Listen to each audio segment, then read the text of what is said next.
اور انشاءاللہ قیامت کی صبح تک اہل حدیث موجود رہیں گے. کیوں میرے بھائیو؟ یہ اللہ کا وعدہ ہے.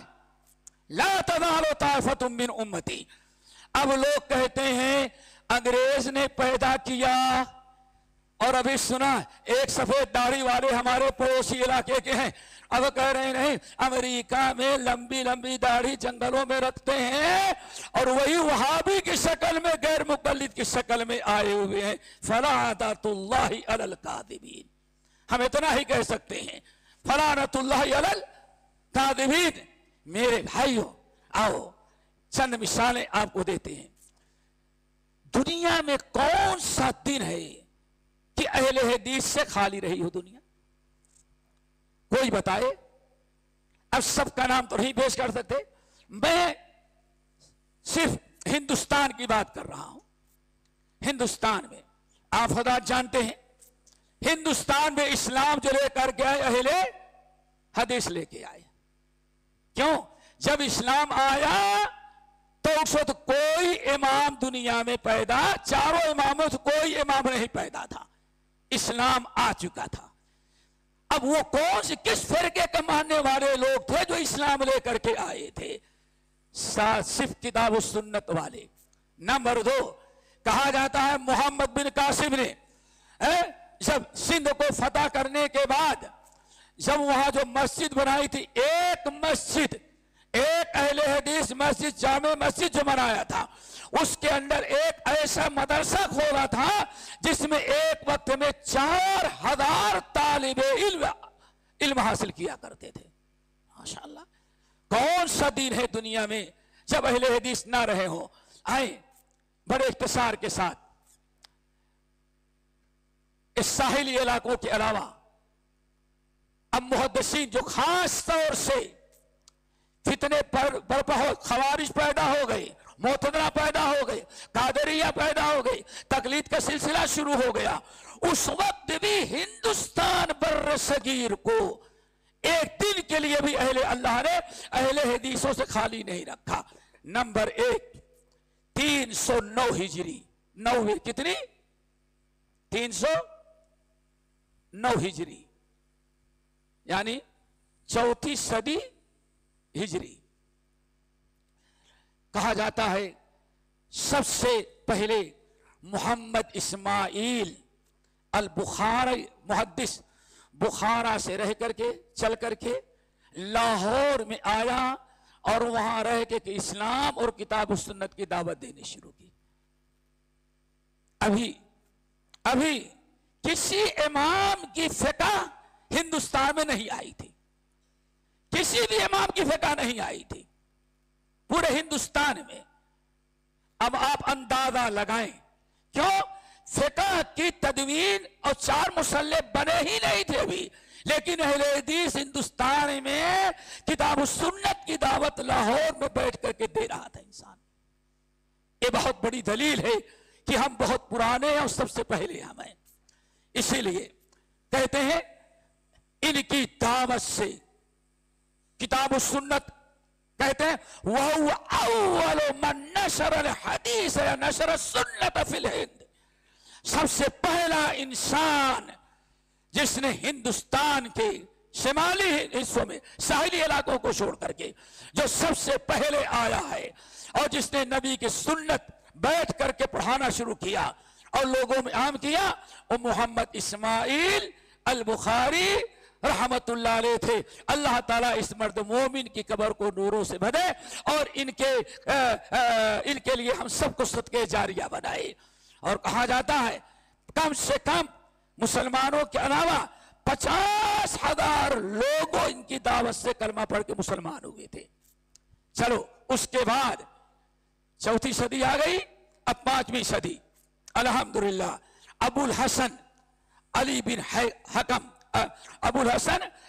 ابن الحکم رحمت اللہ علیہ یہ دوسرے محدث ہیں جنہوں نے لاہور، چونکہ اسلام جب ادھر سے شمال سے گھوم کر کے پنجاب پہلے پڑتا تھا اور لاہور سب سے بڑا شہر تھا، اس لیے اس کو لوگ مرکز بناتے تھے. الحمدللہ یہ آئے اور 599 ہجری تک. کتنے دوستو؟ 599 ہجری تک لاہور میں رہ کر کے کتاب و سنت اور مسلک اہل حدیث کی دعوت دیتے تھے. سب سے پہلے ہندوستان میں بھی ہم ہی آئے ہیں، باقی سب ہمارے پیچھے آئے ہیں، سب پیچھے آئے ہیں. ہندوستان کا راستہ اہل حدیثوں ہم نے دکھایا ان کو. ہاں آنے کے بعد پاور ملا تو ہم کو بھول گئے اور ہم کو مٹانے کی کوشش کی. شکر تم نے ادا نہیں کیا. نمبر 3 آؤ 6 صدی ہجری. کتنی؟ 4، 5 اور 6. دنیا کا اپنے وقت کا سب سے بڑا محدث ابو الفضل رضی الدین ساغانی رحمت اللہ علیہ، جنہوں نے لاہور کو مرکز بنایا، بر صغیر میں حدیث کی خدمت کی، عام کیا، کتابیں لکھی. اور مبارک ہو اہل حدیث و تمہیں کہ تمہیں ایسا امام اور ایسا محدث لاہور کے اندر عطا کیا تھا جو صرف بر صغیر کا محدث نہیں تھا، بغداد میں اس سے مسلک اہل حدیث پھیلا. ہندوستان سے بغداد اور بغداد سے یمن تک، عراق، ان تمام علاقوں میں یہ مرد مومن ابو الفضل رضی الدین السغانی رحمت اللہ نے کتاب و سنت کی دعوت دیتے رہے. میرے بھائیوں یہ 6 صدی ہجری کا معاملہ ہے. کتنے سن گزر گئے؟ 6 صدی. اب میں چلتا رہے، جاری رکھیں. ہاں یاد رکھیں گے؟ یاد بھی رکھیں گے. آگے ہر صدی میں بتانا چاہتا ہوں. دیکھو ہر صدی میں کتنی صدی گزر گئی؟ 6 صدی. اب 7ویں صدی، نہیں 8ویں صدی ہوگی نا، 7ویں. کیوں؟ سگانی کی وفات 650ویں، تو 6 تو گزر گئی نا. اب 7ویں اور 8ویں. اللہ اکبر. تعجب کریں گے، شیخ الاسلام ابن تیمیہ رحمت اللہ علیہ، شیخ الاسلام ابن تیمیہ رحمت اللہ علیہ، جن کی وفات 728 ہجری ہے. کتنی؟ 728. یعنی 7ویں صدی کی اواخر اور 8ویں صدی کی ابتدا. الحمدللہ اس مرد مومن نے دمشق کے جیل میں رہ کر کے بھی کتاب و سنت کی ایسی دعوت تھی، مسلک سلف اہل حدیث کی، کہ تعجب کریں گے ان کے کم سے کم 3 شاگرد ہندوستان کے اندر آئے حدیث کا علم لے کر کے، اور یہاں آ کر کے ہندوستان میں آباد ہوئے. 3 نمبر 1 پہلے شخص عبدالعزیز الدیبلی، نمبر 2 علامہ علیم الدین، اور نمبر 3 شمس الدین ترکی رحمت اللہ علیہ. یہ تینوں شاگرد اور ان کے علاوہ بھی آئے ہیں، اور ان تینوں نے آ کر کے محمد شاہ تغلق کا زمانہ تھا، اور جا کر کے تغلق سے ملے اور دعوت دی تغلق کو. ابن تیمیہ رحمت اللہ علیہ کا نام سنتا تھا تغلق. جب ان کے شاگرد آئے، ویلکم کیا، مرحبا کہا، اپنے ساتھ بیٹھایا، تبادلے خیال کیا، اور بر صغیر کا پہلا بادشاہ ہے جو اہل حدیث ہو گیا، شاہ محمد تغلق. اور اہل حدیث نہیں، اہل حدیث تو ہوا، اتنا متاثر ہوا مسلک اہل حدیث سے کہ اس نے فوراً ایک فرمان جاری کیا. سن لو اہل حدیثوں، جتنے مسجدیں ہیں ہندوستان ہماری حکومت میں، ہر مسجد کا امام اہل حدیث ہوگا. ہم کو کہتے ہیں کہ وہاں امریکہ بھیجتا ہے ان کو. اپنوں سوچو کہ تم کو کس نے بھیجا ہے؟ ہم کو تو اللہ نے بھیجا ہے. نبی کی بشارت پوری ہو رہی ہے. لیکن ایک عرصے تک جب اس نے فرمان جاری کیا مفتی اعظم اہل حدیث ہوگا اور مسجد کا امام کتاب و سنت کا عالم ہونا چاہیے، سرکولر جاری کر دیا. لیکن اکثریت، میجارٹی چونکہ آ چکی تھی اور کون لوگ آئے تھے نام لینا مناسب نہیں ہے، یہی جو سفید داڑھی والے کہہ رہے ہیں امریکہ سے یہودی آتے ہیں اہل حدیث بن کر کے، ان کے آبا باجداد آئے ماشاءاللہ.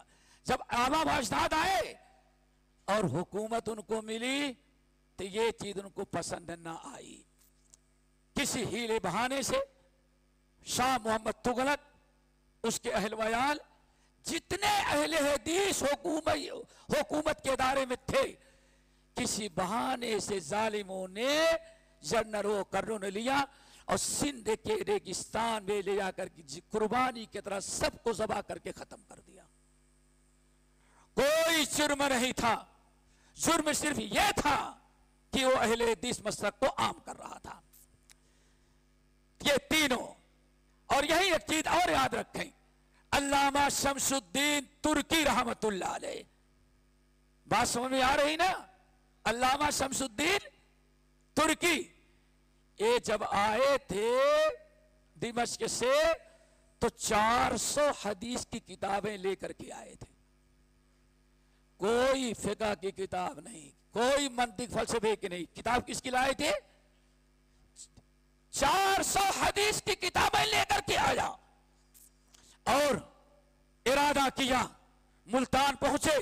اب ملتان سے دلی آ رہے تھے، اونٹوں پر اپنی کتابیں لاد لاد کر کے لے کے آ رہے تھے کہ ہم چلیں گے اور دلی میں پہنچ کر کے وہاں کتاب و سنت کا مسجدوں میں درس رکھ. کیوں؟ اس زمانے میں مدرسہ جہی مسجد ہوا کرتی تھی.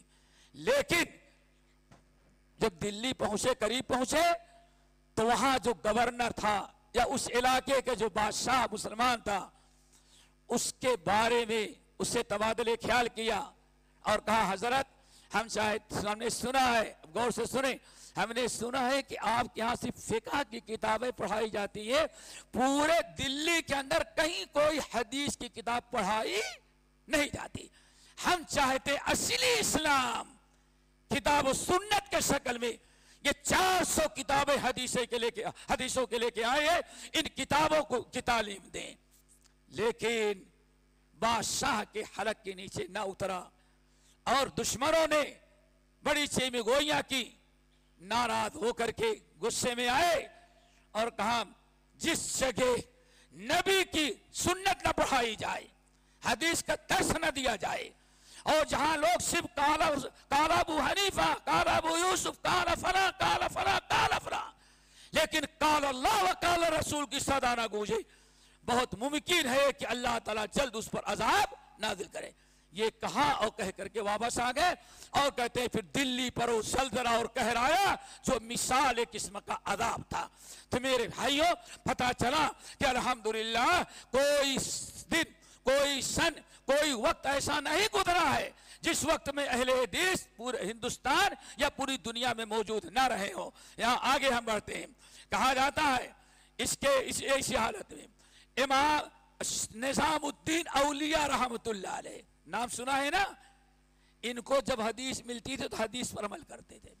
اس لیے امام کی وجہ سورۃ الفاتحہ پڑھتے تھے، جنازے میں سورۃ الفاتحہ پڑھتے تھے. کہتے ہیں ایک مرتبہ سیما پر ان کے یہاں مناظرہ ہوا. کیا ہوا؟ مناظرہ. بڑا خطرناک مناظرہ ہوا. مناظرہ یہ ہوا کہ قوالی سننا اور حال آنا جائز ہے کہ ناجائز. بڑا رواج تھا اور وہ اس کے مخالف تھے. نظام الدین اولیاء رحمت اللہ علیہ نے ایک حدیث پیش کیا، وہ بھی جھوٹی تھی. حدیث بھی تھی بھی نہیں، اتنا علم نہیں تھا کہ ہاں صحیح حدیث اور جھوٹی حدیث کیا ہے. حدیث پیش کیا تو مجلس میں لوگوں نے کہا بڑا تعجب ہے آپ پر، ابو حنیفہ رحمت اللہ علیہ کا نام لیتے ہیں اور دلیل میں حدیث رسول پیش کرتے ہیں.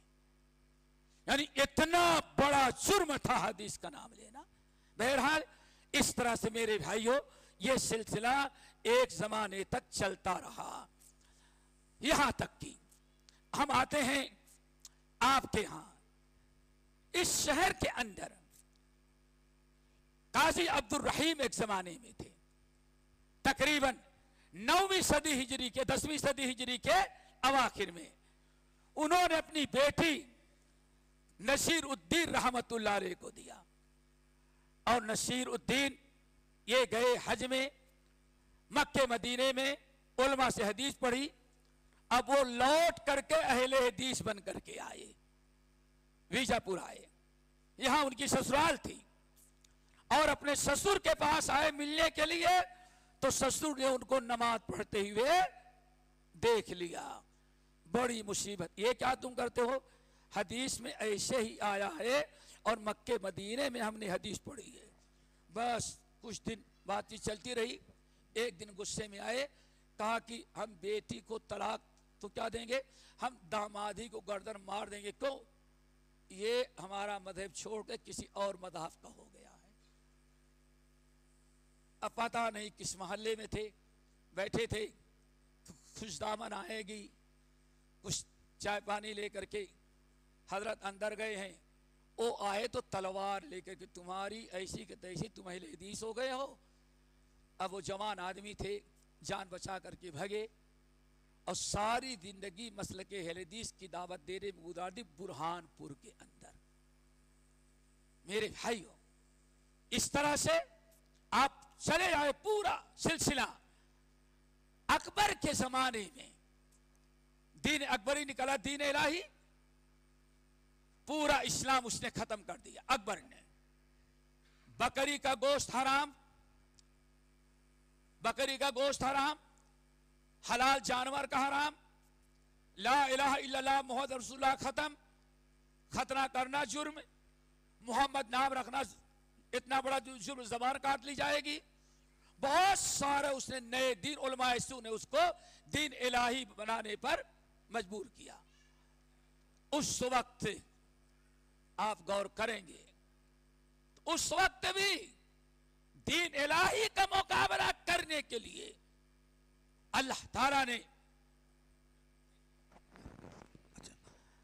اس وقت دین الہی کا مقابلہ اور اس کفریہ شرک کو مٹا کر، کفریہ شرکیہ عقیدے کو مٹا کر کے کتاب و سنت کو زندہ رکھنے کے لیے اللہ تعالیٰ نے ملا عبد النبی رحمت اللہ علیہ کو، عبد النبی بن عبد القدس گنگوہی، گنگو کے رہنے والے تھے، سجادہ نشی تھے. ان کا باپ، ان کے دادا بہت بڑے، ان کے بڑی درگاہ تھی ان کے دادا کی. حج میں گئے، مکے میں دیکھا حدیث پڑھائی جا رہی ہے، وہاں حدیث پڑھے. مدینے میں آئے، مدینے میں مسجد نبوی میں حدیث دیکھا تو وہی حدیث پڑھے. اور حدیث پڑھنے کے بعد اب یہ ملا مفتی اعظم تھے، پورے ہندوستان کے مفتی اعظم تھے، اکبر کے دم شیخ الاسلام تھے یہ. اب آئے تو اہل حدیث بن کر کے آئے. اب عجیب سا زمانہ ہو گیا جب مولا عبد القدوس رحمت اللہ علیہ آئے، جن کی وفات 991 ہجری میں ہوئی ہے. اللہ اکبر. وہاں انہوں نے کتاب و سنت کی دعوت دی اور دین اکبری کی، دین الہی کی مخالفت کی، اصلاح کرنا چاہا، اور لوگوں نے مل ملا کر کے کہا یہ بے دین ہو گیا ہے، اور اکبر کو چڑھا کر کے مرتد قرار دیا. اور اکبر نے اپنے قلعے میں ان کی گردن مڑوا کر کے سیاہ میں پھینک دیا اور کہا کسی کو جنازے کی نماز پڑھنے کی اجازت نہیں ہوگی. اس طرح سے اہل حدیثوں پر مظالم کے پہاڑ ڈھائے گئے. لیکن کہنا یہ تھا، انہوں نے مسجد بنائی. کس نے؟ مولا عبد النبی رحمت اللہ علیہ نے، عبد النبی بن عبد القدوس نے. یاد رکھو، اگر کبھی دلی جانا تو مسجد مولا عبد النبی جا کر کے دیکھنا. ہو سکتا ہے اب مٹا دیا گیا ہو. ابھی چند سال پہلے تک ادھر سنو، ایک بورڈ لگا ہوا تھا، وہاں بورڈ لگا ہوا تھا، اور بورڈ میں لکھا کیا ہوتا؟ لکھا تھا شیخ الاسلام زائر الحرمین اور شیخ الحدیث بالعالمین، اللہ بالاجماعی. اللہ اکبر. ذرا غور سے سنو. کہتے ہیں بورڈ لگا ہوا تھا کہ مسجد کس نے بنائی؟ شیخ الاسلام زائر الحرمین. اس مسجد کے بنانے والے کون ہیں؟ شیخ الاسلام، شیخ الاسلام اور زائر الحرمین. اللہ اکبر. آگے کہتے ہیں شیخ اہل الحدیث فی الدنیا، اور پوری دنیا میں اہل الحدیث کا سب سے بڑا امام ہے.